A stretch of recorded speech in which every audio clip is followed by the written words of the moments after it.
I once knew a guy, I think his name was O-Dawg. Started selling drugs and was a straight up old hog. Used to claim a set called 180, hitting switches in his colors, man, he wasn't no joke. Cruising down the block on a hot sunny day with his homeboy, I think his name was Aint. Looked in the rear view and what did he see?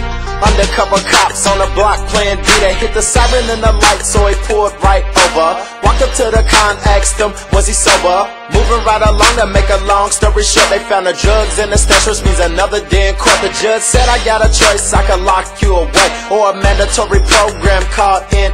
But if you mess up in the program, you going to the pen. Now don't let me see you back in my courtroom again. A true story, picture me, O-Dawg in a crunch. Walking out the courtroom, judge ate my lunch. Still I'm thinking to myself, it might be all for the best, cause the block got me hot and my life is a mess.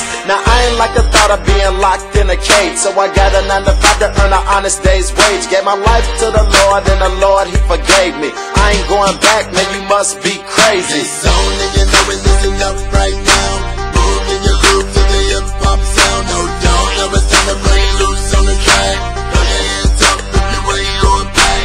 I ain't going back, I ain't going back, I ain't going back to the life that I once lived. I ain't going back, I ain't going back, I ain't going back to the life that I once lived. Nothing else to talk but a whole lot of real. A pocket full of wrinkled, crumbled up dollar bills. My neighborhood's tough, so I can't be weak. It's survival of the fittest in these Louisville streets. My baby mama pregnant and my child is at risk of taking after me and growing up like this. Mama did her best, but her best wasn't enough, cause I'm still a hard head trying to prove that I'm tough. I had a calling on my life and it was something I could feel, but my rep was on the line and man, I gotta be real. The Lord kept tugging and I knew I couldn't win. He extracted me from a circle full of crooked friends. I know I should repent because my life is full of sin. I hear the Lord calling, but I'm feeling Satan pull again. He saved me and most people still can't believe it. God's grace offered to a drug dealing heathen. This song and you know it, listen up right now.